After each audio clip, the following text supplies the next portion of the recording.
আসসালামু আলাইকুম রহমতুল্লাহি অবরকাতুহ। প্রিয় শিক্ষার্থীরা, কাছে দূরে যেখানে আছো, আশা করি সবাই ভালো আছো, সুস্থ আছো। ছেলেমেয়েরা, আমরা ক্লাস 9-এর অর্থাৎ নবমের শুরু থেকে, নবম শ্রেণীর শুরু থেকে কিন্তু আমরা জাবেদা শিখি, ওইখানে ঋণ শিখি এবং ওইখানে আমাদের ঋণের খতিয়ান আমরা কিন্তু ভুল করি। অর্থাৎ যে জাবেদায় ঋণ থাকে, হ্যাঁ, ওই ঋণের খতিয়ানটা কীভাবে করতে হয়, অর্থাৎ ওই জাবেদার নগদান হিসাবটা কীভাবে করতে হয়, সেটা কিন্তু আমরা প্রায় ভুল করে থাকি। ইভেন আমাদের অনেক স্টুডেন্টরা আছে যারা ইন্টারমিডিয়েটে পড়ি আমরা, কিন্তু তারপর আমাদের এই খতিয়ানটা করতে গিয়ে ভুল হয়ে যায়। ছেলেমেয়েরা, আমরা একটা প্রশ্ন লিখেছি। এই প্রশ্নটা হচ্ছে নগদ, প্রশ্নটা যেন কী ছিল, আমাকে একটু প্রশ্নটা দাও তো। হ্যাঁ ছেলেমেয়েরা, তোমরা যারা ক্লাসটা করছো তারা অবশ্যই খাতায় খুলে এই প্রশ্নটা লিখবে। লিখার পর আমাদের জাবেদার সাথে মেলাবে, জাবেদার পর খতিয়ানে আসবে। ঠিক আছে? এই ঋণ সংক্রান্ত খতিয়ান তুমি যদি একবার মনোযোগ দিয়ে বুঝতে পারো, ইনশাল্লাহ আর তোমার কোথাও সমস্যা হবে না।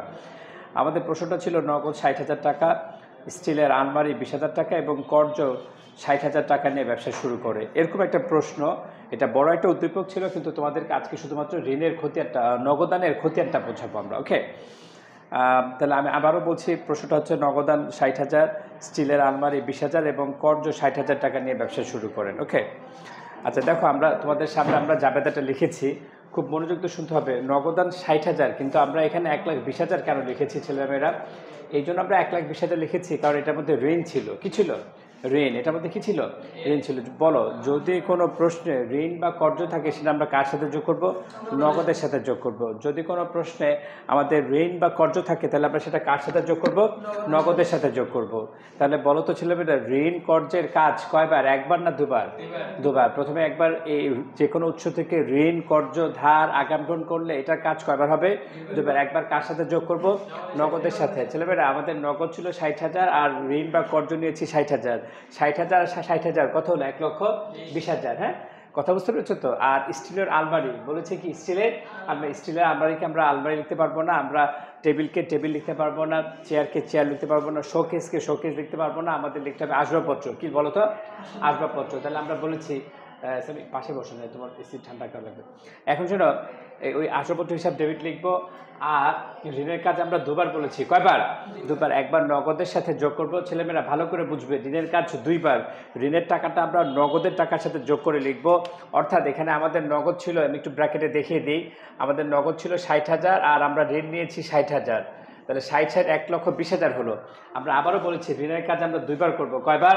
দুইবার। একবার নগদের সাথে যোগ করব, তারপর সবগুলো সম্পদ ডেবিট করব এবং পরে আবার ঋণকে ক্রেডিট করব, যে ঋণ হিসাব ক্রেডিট। হ্যাঁ, এক্ষেত্রে ছেলেমেয়েরা, আমাদের অনেক ছেলেমেয়েরা এই মূলধনের টাকাটা বের করতে ভুল করে ফেলে। এখানে মূলধনের টাকাটা বের করা খুবই সহজ।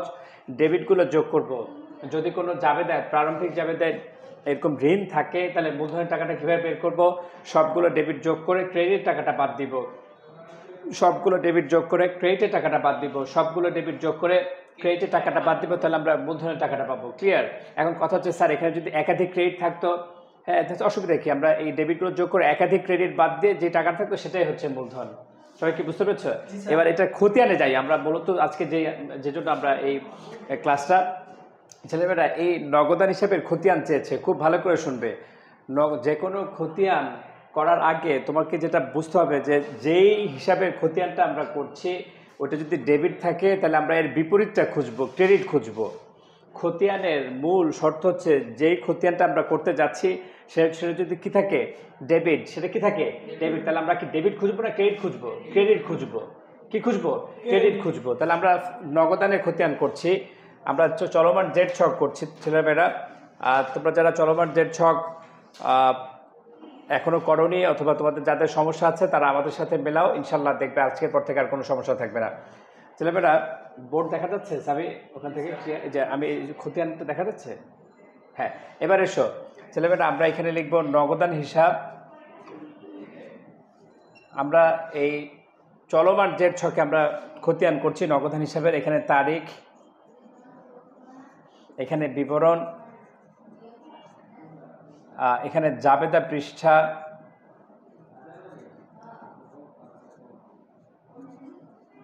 ডেবিট টাকা, ক্রেডিট টাকা, এখানে ব্যালেন্স বা জেড, ডেবিট, ক্রেডিট। ওকে, তোমরা কি খতিয়ান করেছিলে এটা? ভুল হচ্ছে?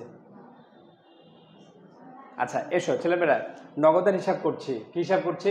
নগদান হিসাব। দেখো তো ছেলেমেয়েরা, এই জাবেদায় নগদান হিসাব ডেবিট না ক্রেডিট? ডেবিট। তাহলে আমরা এটা ক্রেডিটে খুঁজবো। ক্রেডিটে কয়টা আছে? দুইটা। লক্ষ্য করো এখানে সবাই, দেখো এই যে প্রথমে ঋণও আছে আবার মূলধনও আছে। ছেলেমেয়েরা, যেহেতু নগদের সাথে ঋণেরও সম্পর্ক আছে, আবার কার সম্পর্ক আছে? মূলধনের সম্পর্ক আছে, এই জন্য আমরা দুইটাই এর বিপরীতে লিখবো। প্রথম কথাটা আবার শোনো সবাই, সবাই একটু মনোযোগ দাও, এদিকে লক্ষ্য করো। যেই খতিয়ানটা করছে, কোন খতিয়ান করছে? নগদান হিসাব। এটা ডেবিট না ক্রেডিট? ডেবিট।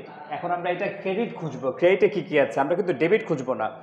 যেই খতিয়ানটা করা হবে ওইটা ডেবিট থাকলে আমরা ক্রেডিট খুঁজবো। কি খুঁজবো? ক্রেডিট খুঁজবো। তাহলে নগদান হিসাব ডেবিট, এটার বিপরীতে ক্রেডিট আছে দুইটা, এই দুইটা ক্রেডিট আমরা এখানে লিখবো। তবে যদি নগদের সাথে ঋণের সম্পর্ক আছে কিন্তু ঋণ লিখছি, এখানে কিন্তু যদি আসপত্র খতিয়ান করতে বলা হতো, কিসে খতিয়ান? আসপত্রের সাথে কিন্তু ঋণের সম্পর্ক নাই, যদিও এটা ডেবিট এটা ক্রেডিট, ওইটা লিখতাম না। ওকে, হ্যাঁ, আসপত্রের সাথে শুধু কিসের সম্পর্ক? মূলধনের সম্পর্ক রয়েছে। ওকে, এখন শোনো ভালো করে, তাহলে নগদান হিসাব ডেবিট। এখন আমি ডেবিট খুঁজবো না ক্রেডিট খুঁজবো? ক্রেডিট খুঁজবো। আরেকটা কথা বলি, যেই খতিয়ানটা করব সেই খতিয়ানের ভিতরে ওই শব্দটা কখনো লেখা যাবে না। যেমন নগদান খতিয়ান করছি, আমরা কি এটার ভিতরে কখনো নগদ লিখতে পারবো? নগদ লিখতে পারবো না। তাহলে আমরা নগদান ডেবিট, এর বিপরীতে কয়টা ক্রেডিট আছে? দুইটা। এই দুইটাই লিখবো আমরা। প্রথমে সাল লিখলাম 2024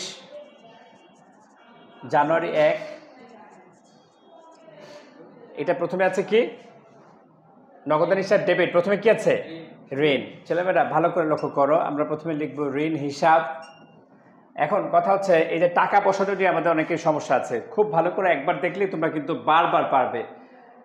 আমরা যে খতিয়ানটা করছি, অর্থাৎ নগদের হিসাবের খতিয়ানটা করছি, এটা ডেবিট না ক্রেডিট? ডেবিট। এই জাবেদায় যেহেতু নগদানের খতিয়ান করছে আর নগদান হিসাব ডেবিট, এই জন্য টাকাটা ডেবিটও হবে। টাকাটা কোথায় হবে? ডেবিটও হবে। যদি নগদান হিসাব ক্রেডিট থাকতো, টাকাটা কোথায় হতো? ক্রেডিট হতো। এখন এটা একটা ব্যাপার। আর একটা ব্যাপার হচ্ছে ছেলেমেয়েরা, আমরা কি এখন এই 1,20,000 লিখবো নাকি 60,000 লিখবো? হ্যাঁ, যখন কোনো হিসাবের একাধিক ক্রেডিট থাকবে তখন ওই টাকা লেখা যাবে না, এর বিপরীত টাকাটা লিখতে হবে। তাহলে এই 60,000 কোথায় লিখবো? ডেবিটে না ক্রেডিটে? ডেবিটে লিখবো। আমরা এখানে লিখে দিব 60,000। যেহেতু এখানেও ডেবিট, আবার এই ব্যালেন্স বা ডেবিটের ঘরে লিখে দিব 60,000। প্রথম এন্ট্রিটা যদি ডেবিটে হয়, এখানেও ব্যালেন্স বা জেরের ডেবিটে লিখবো। এখানে যদি ক্রেডিটে হয়, এই ব্যালেন্স বা জেরের আমরা এখানে ক্রেডিটে লিখবো। ডেবিট হলে ডেবিট, ক্রেডিট হলে ক্রেডিট। আচ্ছা, তাহলে নগদান হিসাব ডেবিট, আর এর বিপরীতে দুইটা ক্রেডিট আছে। একটা ঋণ, ঋণ হিসাব লিখলাম। এখন কি লিখবো?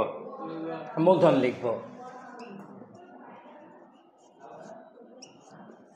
মূলধন হিসাব লিখবো। এখন মূলধন হিসাব লিখে কথা সবাই একটু মনোযোগ দাও, আমরা কি 80,000 টাকা লিখবো? না, 80,000 টাকা লিখবো না, কারণ এই মূলধনের মধ্যে নগদেরও টাকা আছে আবার আসপত্রেরও টাকা আছে। এই জন্য ভালো করে শোনো, এখানটায় এসে আমরা অনেকে ভুল করি। এখানে এসে সবাই 80,000 লিখে দেয়। আমার নগদ কত টাকা টোটাল? 1,20,000 টাকা। আমার নগদ 1,20,000 টাকা। এই জেরের এই 1 তারিখের শেষে আমার এখানে 1,20,000 টাকা হতেই হবে। ভালো করে দেখো সবাই, নগদ আমার 1,20,000 আছে। এই অলরেডি এর মধ্যে আছে কত? 60,000। এই 1,20,000 হতে আরো কত দরকার? 60,000 টাকা দরকার, তাই না? এই 60,000 আমরা এখানে কিন্তু লিখবো। আর যেহেতু নগদান ডেবিট, এই জন্য আমরা এখানে ডেবিট লিখছি। দেখো এই যে 60,000 আর 60,000, এটাও ডেবিট, এটাও ডেবিট। ডেবিট ডেবিট যোগ করে আমরা ডেবিটে বসিয়ে দেবো 1,20,000। দেখো তো তোমার খতিয়ানটা হয়েছিল কিনা, বাসায় যে খতিয়ানটা করেছিলে।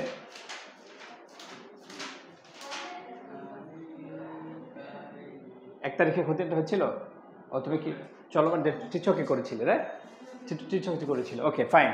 তাহলে আশা করি তোমরা বুঝতে পেরেছো। যদি আরও কোনো সমস্যা থাকে, ইনশাল্লাহ আমরা একাধিক ক্লাস থাকবে, ওখানে আমরা আলোচনা করবো। তবে তোমরা নিজেরা প্রথমে এই প্রশ্নটা তুলবে, জাবেদা করবে, তারপরে খতিয়ান করবে, আমাদের সাথে মেলাবে।